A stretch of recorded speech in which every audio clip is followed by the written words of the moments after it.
It's a teen talk skating podcast where I embarrass myself.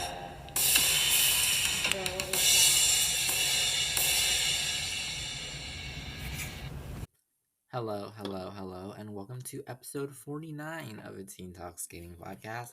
My name is Van Gogh, and I wish you all a very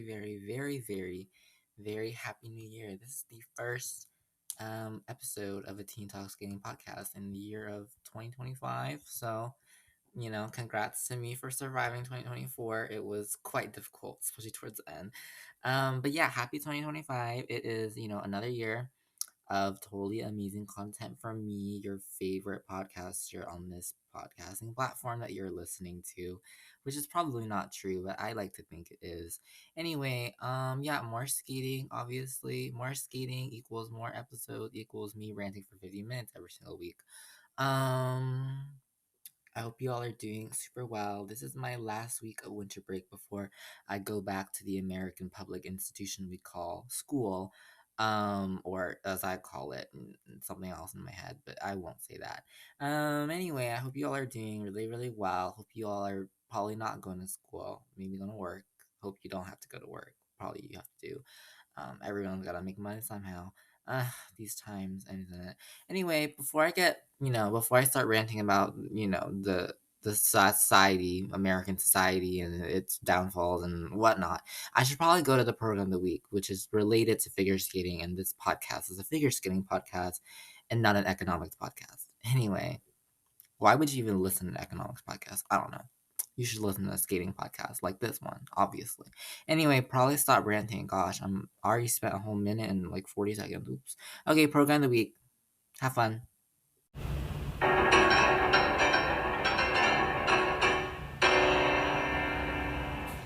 Program of the week. Okay, so you made it to the program of the week. You survived the first 2 minutes of this podcast. Great for you. You heard the theme song and the intro to the program of the week, which is good. So for our program of the week, I chose a program that I think is very innovative, and I'm always looking for that when I'm watching figure skating. And this program is an ice dance program from Sinead Kerr and John Kerr. Of Great Britain, they're a ice dance. I was like, what? What thing again? Ice dance. Yeah, they're ice dancers. They're brother and sister, which is always fun. This is their free dance from 2010 European Figure Skating Championships to Crawling by Linkin Park, which is an amazing musical group if you haven't listened to Linkin Park before. And so they're choosing again, I think even from the song choice, it's like this is different because I think even in ice dance around this time, especially this 2010 era of ice dance, a lot of classical music, a lot of very traditional figure skating music, and then you have Sinead Kerr and John Kerr who are using Linkin Park, which is very different. It's also innovative, and that innovation really shows in the program as well. There's just the all the lifts in this program are so interesting to watch be done. Like they're so cool. The curve lift is so interesting. John Kerr kind of puts out his knee, and then Sinead Kerr kind of almost lays on his knee, and then he holds her hand, and it creates this very beautiful position as the curve lift goes on. And then the straight line lift is the rotational lift. The straight line lift, she's being held upside down, and her blade, the blade of her skate is all the way up. It looks like a Bielman. And probably the most exciting part about this is that the Kerrs, they were known for reverse lifts, where Sinead Kerr would actually lift John Kerr instead of the other way around. And so they have kind of a straight line lift at the very end where Sinead Kerr holds John Kerr kind of again upside down, and they skate like that. And it's just it's so cool to watch some innovation being done. And I also think that there is quite a very interesting story being told within this program. It's I feel like the energy I get from this program is that they're running from something. I don't know what they're running from, but they're almost running away from something. But that running away is such a frantic, such an energetic running away that it just gives a good program, and I appreciate that. I really do appreciate that. And so major props for them for choosing a program that I feel like is quite gutsy to execute and executing it so well. Even in the steps, I feel like that energy they really have shows through the steps, and the crowd is obviously loving it, and I love it. And I think Sinead Care and John Kerr just they're both very innovative in this sport of ice dance, and I wish we had more of that in a sense. I feel like, obviously ice dance is not boring. I love ice dance, but sometimes I'm just like, I wish there's something like just like so unique and so like out of the field that like no one's thought of before.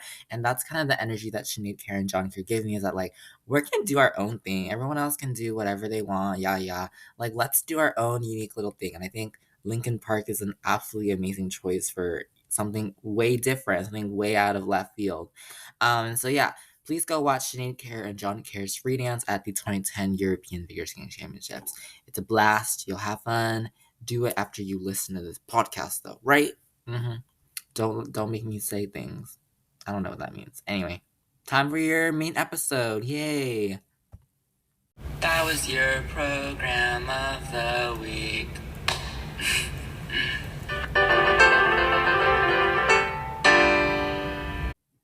Okay, so I honestly did not really have a big idea of what this episode was gonna be. I know I wasn't gonna talk about competition because no really big major competitions have happened for a while.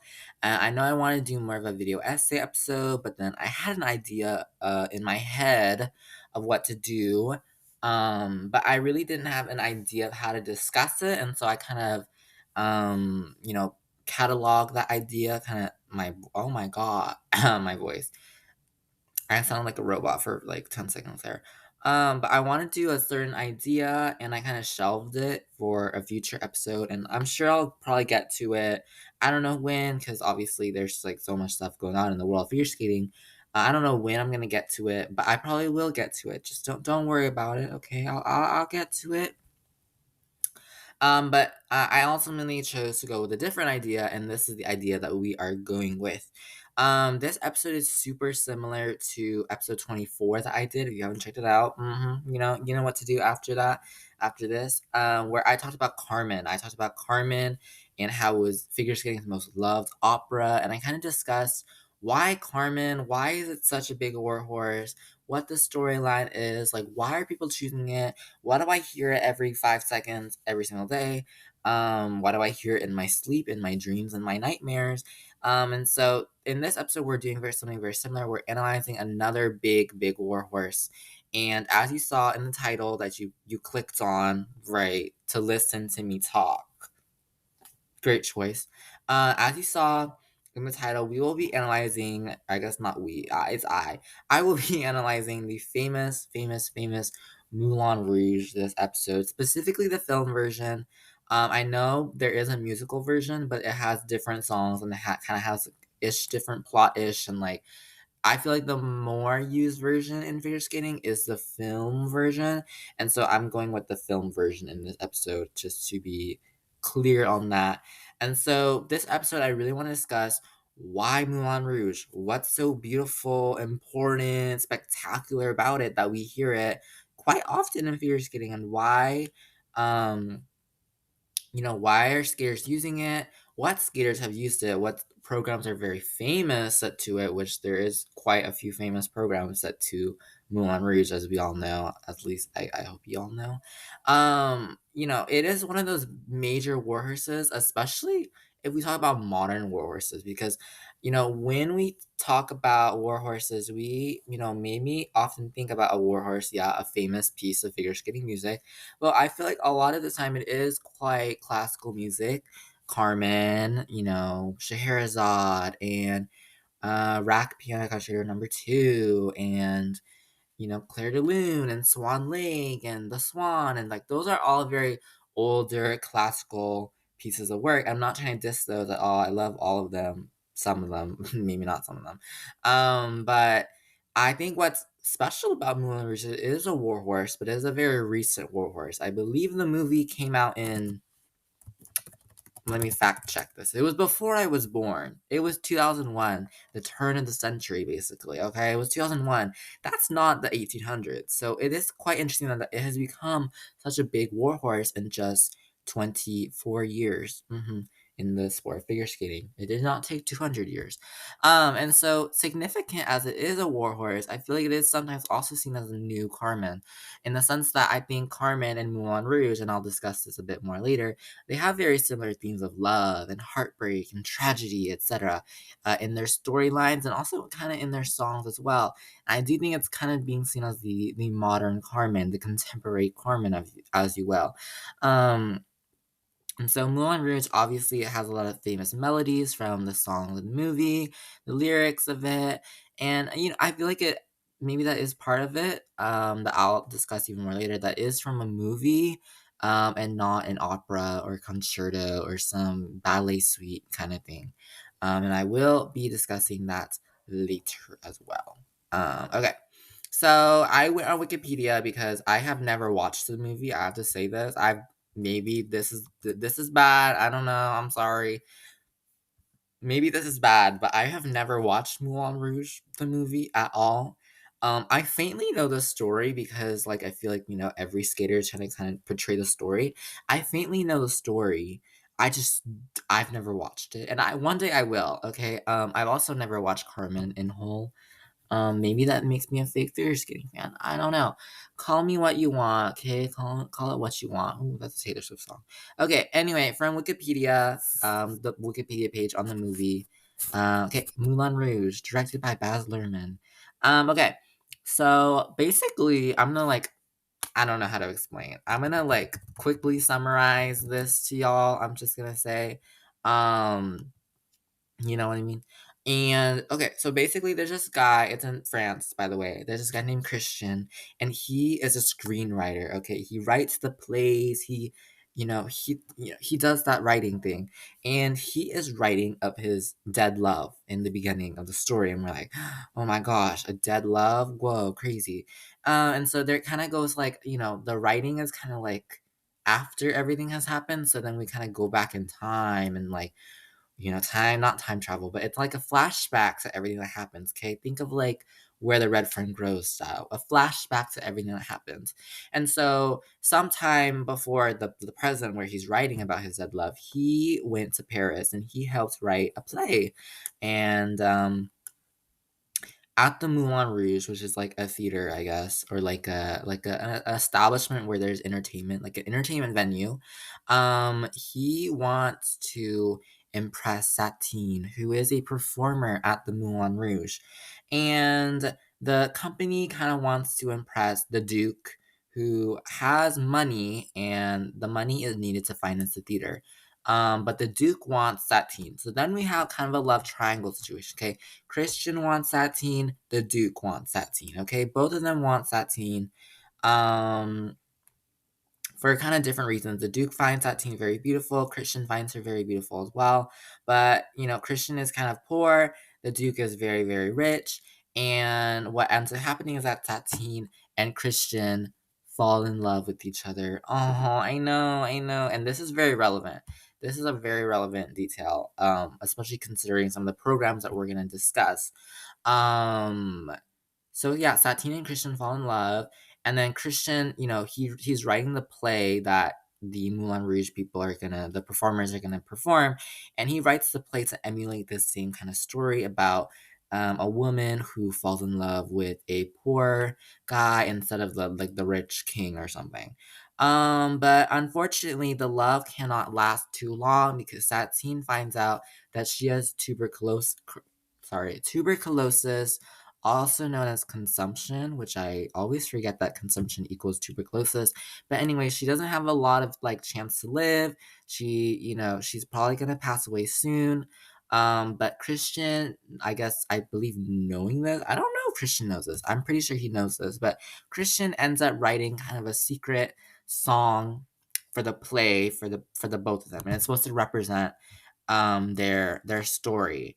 Um their story about how they fell in love and how they're always going to be in love with each other no matter what the angry duke does, la la la la. And so let's think. Okay, and then the duke ends up getting angry because I guess he finds out that the play is about this whole situation. He's like, no, no, no, no, no. And so Satine is forced to be with the duke, But Satine kind of fails to make him love her, and then the Duke gets really angry, and Satine and Christian want to run away, but then I guess that doesn't really happen. And so the Duke guy, he's like, I'm gonna murder Christian because, like, literally murder, because he cannot love the same woman that I love, and that's the reason why Satine doesn't love me, is because she loves Christian. And so if I murder Christian, then she'll love me, because that's just super logical. The Duke is, I don't know, I hate this, but let's go with it. So they have like their premiere, the first little showing of the play that Christian wrote about this whole situation, and the play seems to go well, most of it. The actual play goes well. But during the play, Christian is almost assassinated like several times, apparently, because the Duke has sent people after Christian to murder him. Multiple people, actually. But at the end of the play, Satine sings their secret song, and which I'm pretty sure is where Come What May is, basically. Satine sings their secret song as Christian is like being chased around, I guess. And at the very end of the play, the curtains close, whatnot. Oh, everyone's clapping. But Satine unfortunately dies of her tuberculosis. But Christian like promises to write their story, and that's why we're in the present, where he is writing the story about his dead love and why we know all this information. So basically, let's like quick rundown. Christian is poor, Satine is a performer, the Duke is very rich. Christian makes a play about this whole situation. Satine and Christian fall in love. Satine has tuberculosis. The Duke is angry because Satine loves Christian and not him. They want to run away, but the Duke plans to murder Christian. They have their first show. Satine sings their secret song. And then Satine dies of tuberculosis, but Christian writes their story, and I don't really know what happens to the Duke, but he needs to get a life because she didn't like him in the first place. What do you think? Murdering her boyfriend is really gonna make her like you? I don't know. Logic, who knows? And so that was my very quick explanation of Moulin Rouge. I probably go watch the movie if you haven't. Um, you know, probably I would probably go watch the movie if you haven't. I feel like a lot of people have, but a lot of people haven't as well. I feel like I'm in that latter group, obviously. If you want a more accurate explanation of everything that happens, go read the Wikipedia page like I did in 2 seconds, or watch the movie itself. But the we're not. This is not a movie review podcast. Okay, this is a figure skating podcast, and so I want to go and talk about some of the most famous skates of Moulin Rouge, like the most famous programs, the most famous skaters have used it, what these programs kind of have all in common, what these programs have to offer, and what how these programs really play off of the movie, I think is very, very, very, very, very important. Because I've talked about this in a couple episodes. I feel like programs that use music from movies often again get their inspiration from movies, or get their inspiration from the plot of the movie, or the characters, or how they act, or everything that kind of goes along with that. And so I want to explore what Moulin Rouge has had in terms of its influence. My throat. Oh, I burped, sorry. Um, I want to talk about what Moulin Rouge has in terms of its influence on figure skating, on programs, etc. So I have picked 3 different programs that I think are probably the most notable. It is a warhorse, like 5 million people and their mothers have used this music, but I want to just do 3 because I feel like 3 is a good number. I feel like these are the most popular 3. So first up we have Yuna Kim. Her short program, specifically the version I watched, was at 2007 Worlds, which I believe were in Tokyo. Yes, yes, yes. I believe these were in Tokyo. Really? Are they in Tokyo? Yeah, they were in Tokyo. Fun. So yeah, 2007 Worlds. This is a young Yuna Kim, by the way. She's only 16, which is crazy. But some of the things, so her program is a short program. It is set specifically to El Tango de Roxanne, which is from Moulin Rouge, specifically only that song. But it is from the movie, so I'm gonna count it. But I think some of the important things to watch out for are kind of like the strength of this program. She has a triple flip, triple toe that is just like strong and like she just like goes with it. And then back then they had a spiral sequence. She kind of gestures. She has some gestures, some smiling, and the spiral sequence that is a bit, I don't know how to explain it, a bit like, playing along with the music, kind of making it like it is a tango music. It is kind of like fun. It's energetic. It's a little spicy. You know what I mean? Like it's a little like, oh yeah, okay, okay. You know what I mean? It's playing along with the music in a way that kind of makes a very, I don't know, like, I don't know how to explain, like, it just makes it more tango-y, if that makes sense. I don't know. Nothing I say makes sense. And then, the step sequence is also, it's utilizing the music to really drive the step sequence forward. Again, a little bit what am I gonna say? What am I trying to say?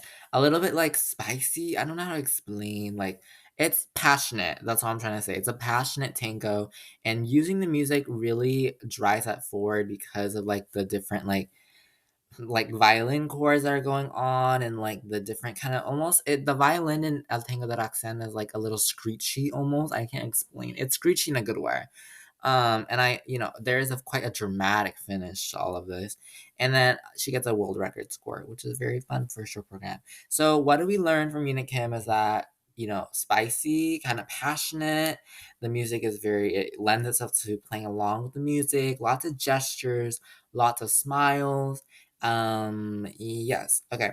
So that was Una Kim's program. Keep that in mind because we're gonna analyze two other programs and they will have kind of similar things kind of going on.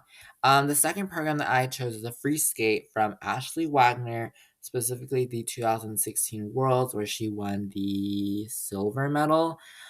This is probably, honestly, I don't know if this is maybe this is a hot take. This is actually my favorite Moulin Rouge program, and I feel like other people will probably hate me for that. I'm sorry. But yeah, Ashley Wagner, her free skate at 2016 Worlds. The program starts very mysteriously. It's like almost silent basically, but there's kind of like some like I don't know, like chanting, not chanting, it's almost like hushing going on, and then you just hear a voice saying, "Love is just a game," and then she does a double axel, and then the music is like a whole different song. I believe it's Hindi Sad Diamonds, right? Hindi Sad Diamonds, right? And like that transition will never leave my mind. The love is just a game, double axel, and then bam, it's suddenly energetic. It's like she's a genius. I don't know. I don't know who choreographed this. Let me actually check actually. But I think that's such like that's like one of my favorite transitions like ever in figure skating, that double axel into like that very exciting like I just love it so much. Um but yeah, I love that. It is choreographed by Shaylin Bourne. Okay. And so I love that. Program so much. And so or that transition. And then let me think. And then One Day I'll Fly Away is another song from Moulin Rouge that is very, very famous. She does the triple loop on the chorus of One Day I'll Fly Away.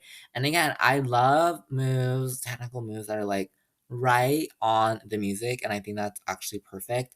The step sequence is kind of during like a sad part of the music, but then it ends up like picking up in speed as the song gets a little more energetic and it's a little more passionate, it's a little more forceful. The last triplets in this program is like, oh my gosh, I don't know exactly when it says it, but it's almost during like the bridge of One Day I'll Fly Away, I guess. Um, Let me think. Da, da, da, da. I don't know how to explain. Da, da, da, da, da, da, da, da, da, da, da. Triplets. You know what I mean? I can't explain. Um, and then it's just so magical to watch because like the whole crowd is like screaming along. And then the last spin, like you can barely hear the music because the crowd is just wild.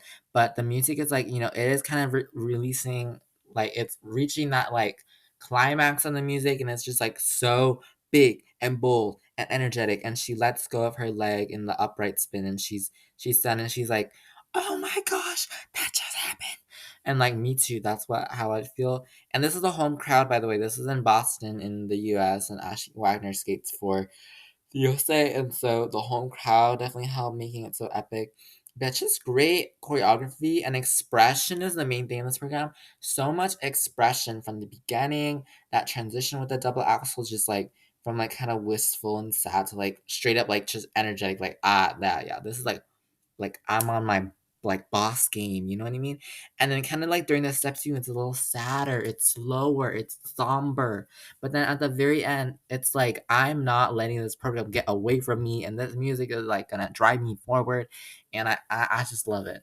I love it so much, and so it gets super super energetic and super super like I don't know. It's just kind of like a like I don't know how to say it. I just want to gasp because it's just too good. But yeah, that's Ashley Wagner. I just think like one of her best programs with her La La Land program. So good. So good. Lastly, I think this is the program everyone's here for, everyone knows, everyone loves. The comments on this program are crazy. There's just one like I think it's like I almost forgot to watch this today or something. That's like the top comment. I always remember it because I always watch this program too. It's like I almost forgot to watch this today because it's like people come to this program every single day to watch it. It's super funny. But this is the Moulin Rouge to end all Moulin Rouges, I would say, because this is like the Moulin Rouge program. If you don't know this Moulin Rouge program, like you don't even know what Moulin Rouge is. You know what I mean? You have to watch this. And this is like where like I didn't even know what Moulin Rouge was before, but I was like, oh, Moulin Rouge. Um, and that is Tessa Virtue and Scott Moyer, and it is their free dance specifically at the 2018 Olympics in the ice dance event. This is like one of the most like significant programs in like I would even say like the history of figure skating. Like I don't want to say that, but like at least in recent history, it is like one of the most iconic skates like ever, because of like just how much like wow it is. And so this is an ice dance program by Fortune where go watch it. It's so good. They skate to El Tango de Roxanne and then also Come What May in the second half of the program. But in the first half of the program, their second move is the Twizzles, and the Twizzles are right on the music, and they're just gosh, what does he say in the song? No, it just says Roxanne, ba-da-da, and their twizzle ends right there. And then it's just so like oh my god, like this can't be happening because it's just it starts off perfect. And then the steps throughout the program, like in their, their step sequences and whatnot, they're incredibly intricate and very complicated as well. They are skating, of course, kind of a tango. They are skating a very passionate piece of music. And I feel like that does work as well, really, into that. And then they have a transition to Come What May through a rotational lift that they do. And then, it goes from that very exciting, upbeat piece of music that is El Tango de Roxanne into a music piece that is calmer, it is slower, it is a ballad. Um, that is Come What May. And Scott Moyer is like singing along, which I feel like it makes it even better. And so they kind of skate through it. They do more steps that are less passionate, but they all more careful and calculated and just like, also beautiful. And the iconic curvelet has to be at the height of, the chorus of Come What May, that we all know and love. And that is kind of when Tessa Virtue kind of stands on Scott Moyer's like thighs, I guess, or not thighs, on his like his quad his quadriceps, right? I cannot think. His quadriceps. She stands on his quadriceps and she kind of like leans back and is like, yes. And it just works so well. And then he like lifts her up again one more time to spin a little bit.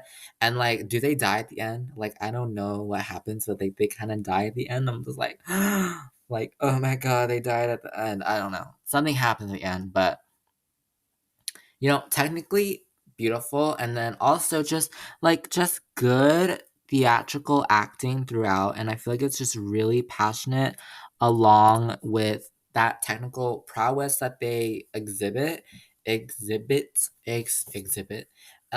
just good theatrical acting. You really believe that they are the movie at this point. The movie is inside of them. You know what I mean? Like you just believe that they are there. Even I believe Belinda Noonan, one of the commentators of the whole thing, the Olympics or whatever, I think she's like, they feel just like Saptini Christian.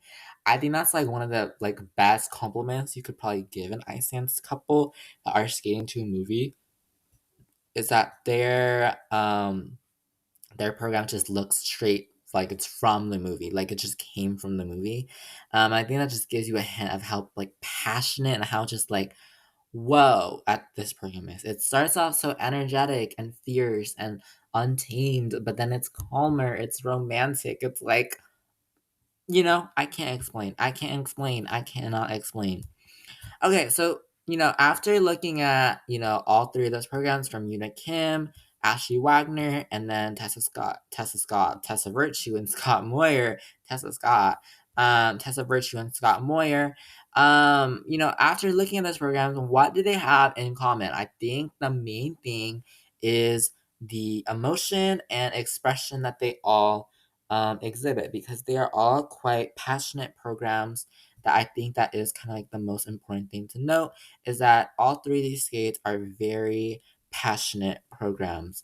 You kind of get that with Kim's spiral sequence, the jump straight on the music for Ashley Wagner, and just the general connection between Virtue and Moyer and their program is that this music of Moulin Rouge really lends itself to really passionate programs that are able to exhibit a lot of emotion, a lot of intense emotion that isn't so inhibited and I feel like restricted and so like calming and pleasing. It is quite like wild to watch almost. Like I don't know how to explain, but it feels so wild to watch. I don't know. I don't know. And then even within that music itself, not just like the tone of the music, I feel like within the music itself, there are quite a lot of parts where it's like the high part or like the very like the climax of the music, the energetic part of the music, that final like giant crescendo that is just like in a lot of the songs, like El Tango de Roxanne, like One Day I'll Fly Away, and like Come What May, that are lend themselves again to that perfect moment, if you will. That perfect moment where a perfect jump is landed or the perfect lift is done. I think that really does lend itself to that. Um Okay, so that's what's similar within the three programs. Now keep that in mind because I want to discuss that in terms of why is Moulin Rouge so appealing? Now that we know what's similar in those three programs, why is this piece of music a thing? Why is it so appealing? Why do we care about it so much? And I would say that the music itself has a lot of varying tones and a lot of varying moods. One similar warhorse to this, I would say, is La La Land, which if you haven't like heard La La Land in a lot of programs, um, La La Land is a movie that has a very versatile soundtrack. There is kind of, in the words of one of my friends who's a big La La Land fan, there's like something for everyone in it. La La Land has piano ballads. It kind of has more exciting poppy songs. It's a little more jazzy. You know what I mean? And I think that that's the same case with Moulin Rouge. Is that there are a lot of differing tones, a lot of differing moods that you hear in Moulin Rouge from the big, big, big power ballads to the more, exciting kind of fast-paced tangos, and that gives a lot of versatility.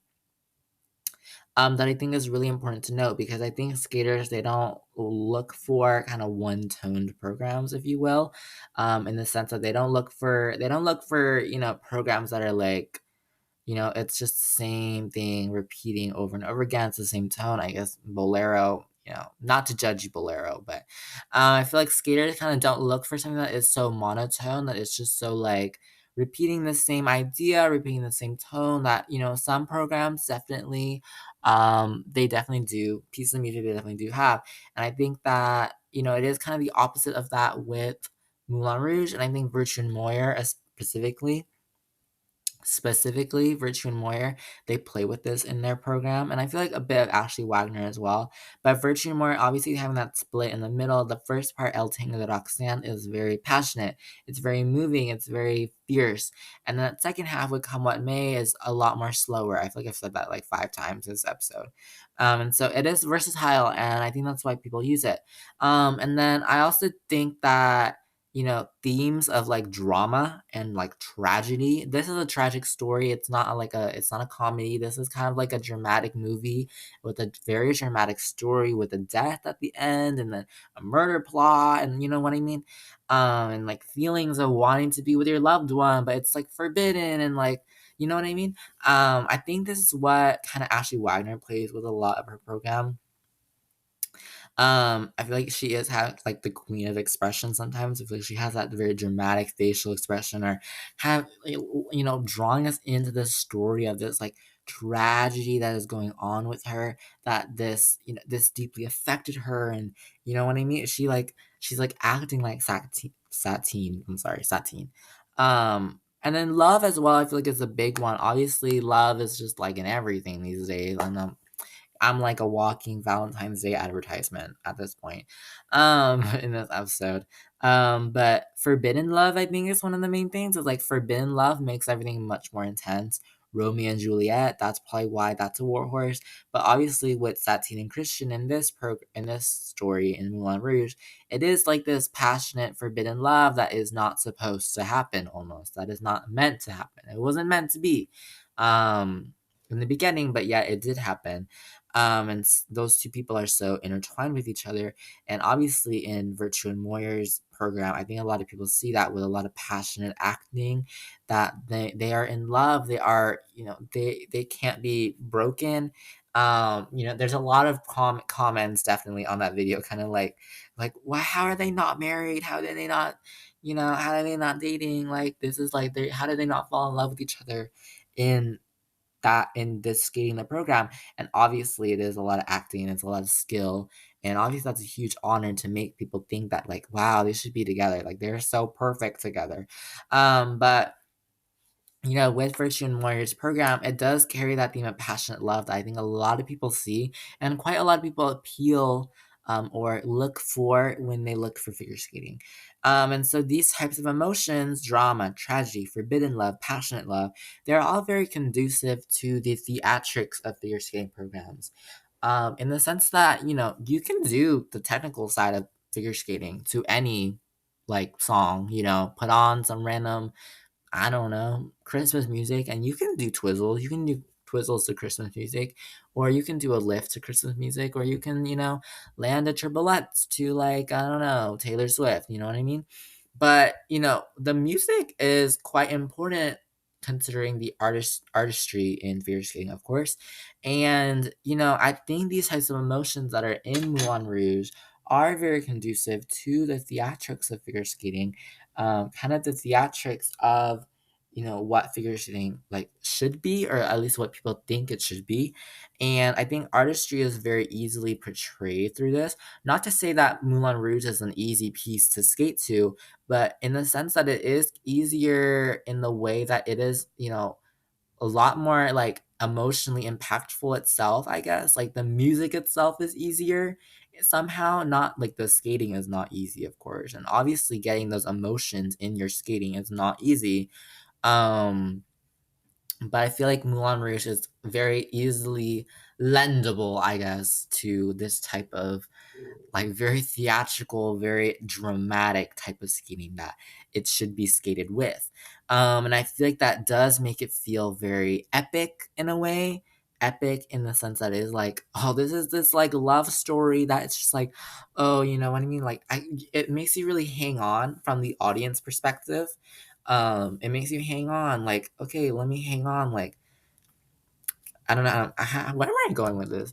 It makes you hang on to the skaters almost in a way. It makes you want to like explore more of their skating. Kim, like, where is she leading you with those spirals? Like, what is she gonna do? What's the emotion she's portraying? I feel like it does feel very epic in the sense that it has so much potential use, and it's almost like come with me, audience. Come with me and let me tell you this story that I'm trying to show you. And so I don't know why I wrote the word perfect. I don't know what that means, but it's there. And then I have to say that maybe it does help. Why is it so appealing? Why is it so popular? Kind of one kind of miscellaneous reason.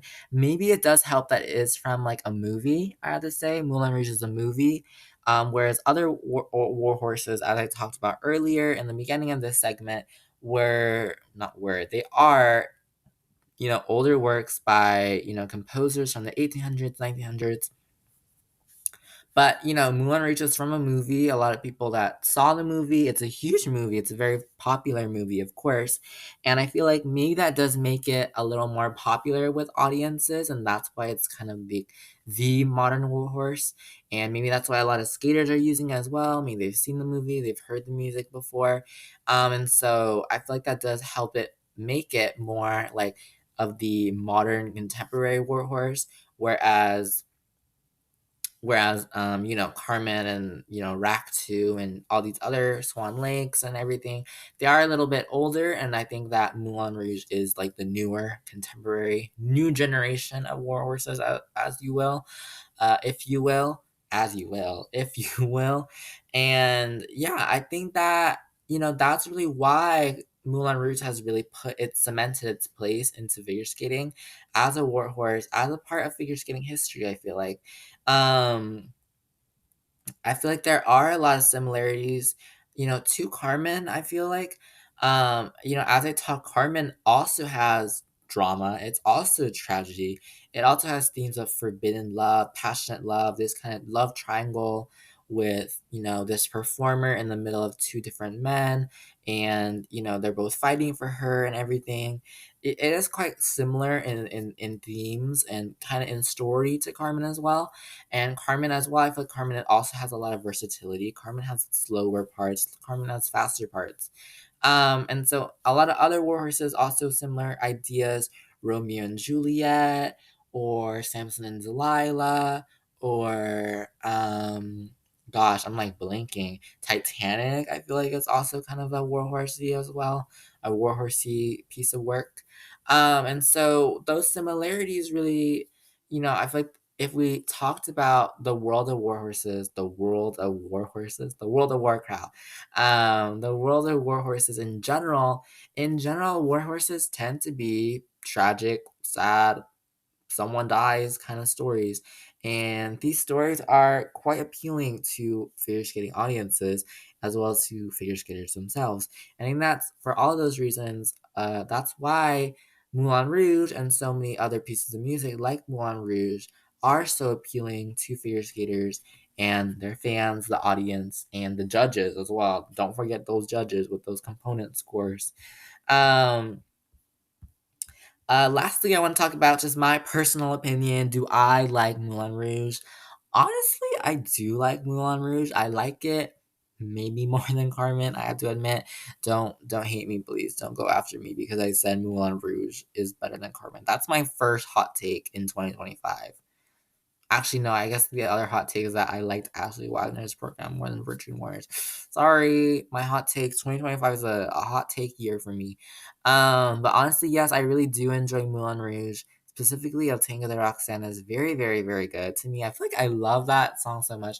Probably because of those twizzles in Virtue and Warriors program. It got like I can replay that moment in my head like so perfectly. It's crazy. Like I hear the music, I see the arena with purple Pyeongchang 2018 and everything, and their outfits. Oh my gosh. Um, and I like that again, as I talked about earlier, what I look for in figure skating, when we're talking about program of the week, it's kind of like innovation. And I think innovation is really created when there's a lot of versatility in a program. It isn't, again, so monotoned. It isn't so one bland piece of music that's just going on and on and on and on, and I just want to sleep.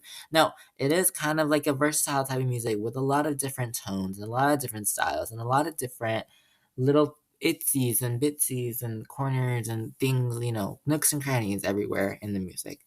I hope you guys also have an opinion. What do y'all think about Moulin Rouge? Do you think it is Carmen 2.0, or do you think it's like better? And then lastly, I want to talk about where is our Moulin Rouge on Ice movie, because there is a Carmen on Ice movie starring Katerina Witt, Brian Orser, and Brian Boitano, but I would love to see a Moulin Rouge on Ice movie starring Tessa Virtue, Scott Moyer, Ashley Wagner, and Una Kim somewhere in there as well. I don't know who the Duke would be. I feel like Scott Moyer and Tessa Virtue would play Satine and Christian, but like I don't know who the Duke would be. Like I don't know. I don't know. I think Evan Lyschek did Moulin Rouge one, so maybe it'd be him. I don't know. Just my little fantasy world for Moulin Rouge on Ice, coming soon to a theater near you. Not a theater, a live. I don't know. I guess a theater, right? I don't know. I've never seen Carmen on Ice either. Oopsies. But that was me talking for a little shorter than usual, I guess. But I'm just such a big Moulin Rouge fan. I'm gonna go watch the movie one day. Maybe I should have watched the movie. Maybe that would have made me a little bit more like credible, right? I don't know. Whoopsies. Okay, what is next for a Teen Talk Skating podcast? 2025 is gonna bring a lot of things. I already have an idea for next week's episode. Next week's episode is gonna be kind of a video essay about a certain country and a certain discipline. I remember I did a video or an episode on the US women's field. It's going to be very similar to that, just with a different country and a different discipline. And you guys probably know where I'm headed with that idea, but it's okay. We'll see. And then I think there'll be previews for Europeans, US nationals, and of course, the rest of this crazy season is soon to come with the Winter University Games are coming up. The Asian Winter Games are coming up. Four Continents will come up. And then we will end off the whole shebang with Worlds and the World Team Trophy as well this year. And so we will talk about all of that far in the future. But for now, probably go after listening to the end of this, go watch Moulin Rouge. Maybe that's probably a good idea. So yeah, my name is Van Gogh. I hope you enjoyed episode number 49 of the Teen Talks Gaming Podcast. Yeah, I hope you enjoyed episode 49. Catch us next week with a very cool episode on another on a specific country and how they're so successful in a very certain field. I will talk about it later. What was I gonna say? Yeah, thank you for listening to the episode. For this episode of the Teen Talk Game Podcast, my name is Mango. I hope you have an amazing week. Catch us next week for episode number 50, of course, and a very exciting episode. Thank you so much for listening to this podcast. I already said that. Thank you so much for listening to this episode, and bye bye.